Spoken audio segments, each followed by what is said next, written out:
후서 2장 22절에서 26절의 말씀을 한 절씩 교독하겠습니다. 또한 너는 청년의 정욕을 피하고 주를 깨끗한 마음으로 부르는 자들과 함께 의와 믿음과 사랑과 화평을 따르라. 어디서 무식한 편을 버리라. 이에서 다툼이 나는 줄 알라. 주의 종은 마땅히 다투지 아니하고 모든 사람에 대하여 온유하며 가르치기를 잘하며 참으며 거역하는 자를 온유함으로 오게 하시니 하나님의 저희에게 함을 주사 진리를 알게 하실까. 그들로 깨어 마귀의 올무에서 벗어나 하나님께 사로잡힌 바 되어 그 뜻을 따르게 하실까 함이라. 아멘. 바울 사도께서는 하나님의 사람, 주의 종으로서 어떠한 삶을 살아야 될지 오늘 디모데에게 말씀해 주고 있습니다. 또한 이 디모데는 젊은 나이에 주의 길을, 교육자의 길을 이렇게 걸어갔던 사람이었기에 맨 먼저 그 자신과의 싸움에서 승리하라 말씀합니다. 그것이 22절에 나오는 너는 청년의 정욕을 피하고 라는 말씀입니다. 청년의 정욕을 피하고 자기 자신을 늘 정결하게 해야 됩니다.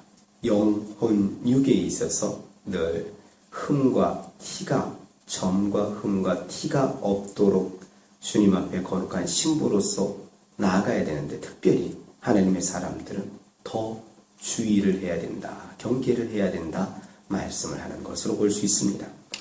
다른 것보다도 가장 먼저 언급된 걸 볼 때 내 자신의 문제, 내 자신과의 싸움, 육신의 정욕으로 이끌리는 그런 모습으로 나가면 결국엔 사망이라는 열매를 맺기에 이런 말씀을 주는 것으로 볼 수 있습니다. 바울 사도는 익히 로마서를 통해서 로마 교인들에게 말씀하신 바가 있습니다. 육신의 생각은 사망이요 영의 생각은 생명과 평안이라 했습니다. 우리도 그렇습니다. 이 땅에 살아가는데 하나님의 자녀로 성령이 임했다고 해서 자동적으로 성령의 사람이 되는 게 아닙니다. 철저하게 육신의 정욕을 거스리면서 육신의 소욕을 거스리면서 나아가야 되는데 그 방법은 성령을 따라 행하는 길밖에 없습니다. 그렇게 나아갈 때 이 육체의 정욕인 청력의 정욕을 피할 수가 있습니다. 두 번째는 주를 깨끗한 마음으로 부르는 자들과 함께 라는 것을 볼 때 이제 믿음의 사람들과는 어떻게 살아가야 되느냐. 그들과 함께 살아가라고 합니다. 독불장군 혼자서 아닙니다. 성경은 분명히 말씀하기를 오늘 디모데에게 주를 깨끗한 마음으로 부르는 자들이 있다고 합니다. 그들과 함께 의와 믿음과 사랑과 화평을 따르는 사람이 되라 말씀을 합니다. 처음에는 자기 자신의 정욕을 피한 다음에는 이렇게 믿음의 사람들 깨끗한 마음으로 부르는 자들과 함께 의와 믿음과 화평을 따르는 사람이 되라 말씀을 하십니다. 또한 이제 세 번째로는 어리석고 무식한 변론을 버리라 말씀을 합니다. 이제 변론의 대상자들에 대해서는 이렇게 하라. 이렇게 서로 의견이 차이가 있을 수 있습니다. 의견 차이 속에서 변론, 이것이 옳다 계속 그렇게 하다가는 그렇게 하면 결국 그 열매가 나타나는데 그것이 다툼이라고 합니다. 그래서 23절에 보니까 어리석고 무식한 변론을 버리라. 이에서 다툼이 나는 줄 알미라 말씀합니다. 그런데 이 다툼이 2장 14절에는 너는 그들로 이 일을 기억하게 하여 말다툼을 하지 말라고 하나님 앞에서 엄히 명하라. 이는 유익이 하나도 없고 말씀합니다. 유익이 하나도 없으니까 말다툼하지 말라고 그랬는데 오늘 말다툼의 그 근원에 대해서 보니까 어리석고 무식한 변론을 벌이라. 막 논쟁 이것이 옳다 막 계속하다 보면 자신에게도 유익이 없고 그것은 또한 듣는 사람들을 망하게 한다. 그래서 결코 어리석고 무식한 변론 하지 말아라 말씀을 합니다. 그러면서 이어서 하시는 말씀이 주의 종은 마땅히 다투지 아니하며 말씀합니다. 주의 종은 마땅히 다투지 아니하고 주의 종은 또한 모든 사람에 대하여 온유하며 가르치기를 잘하며 참으며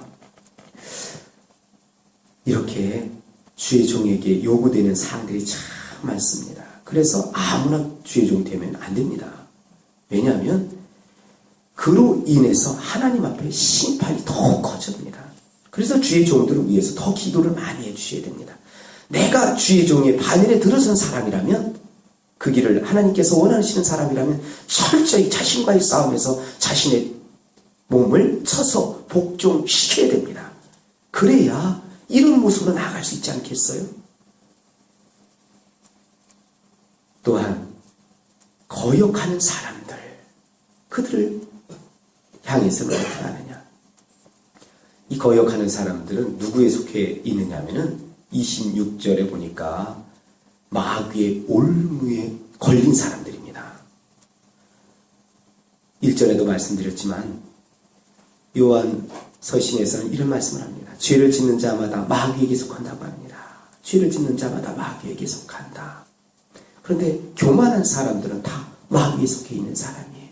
그 교만한 사람들은 다른 교훈을 하며 또한 다른 말을 따르지 아니한 사람이라고 합니다. 그 바른 말은 주 예수 그리스도의 말씀과 경건에 관한 교훈을 따르지 아니하는 사람, 말씀에 순종하지 않은 사람은 다 교만해집니다. 이 교만한 사람은 다 이 마귀의 올무에 걸린 사람입니다. 마귀가 쳐놓은 그 올무, 덫에 다 걸려서 거역하는 사람이 된다고 합니다. 불순종하는 사람, 거역하는 사람. 오늘 25절에 이 거역하는 자를 어떻게 하라고요? 온유함으로 훈계할지니 이렇게 말씀합니다.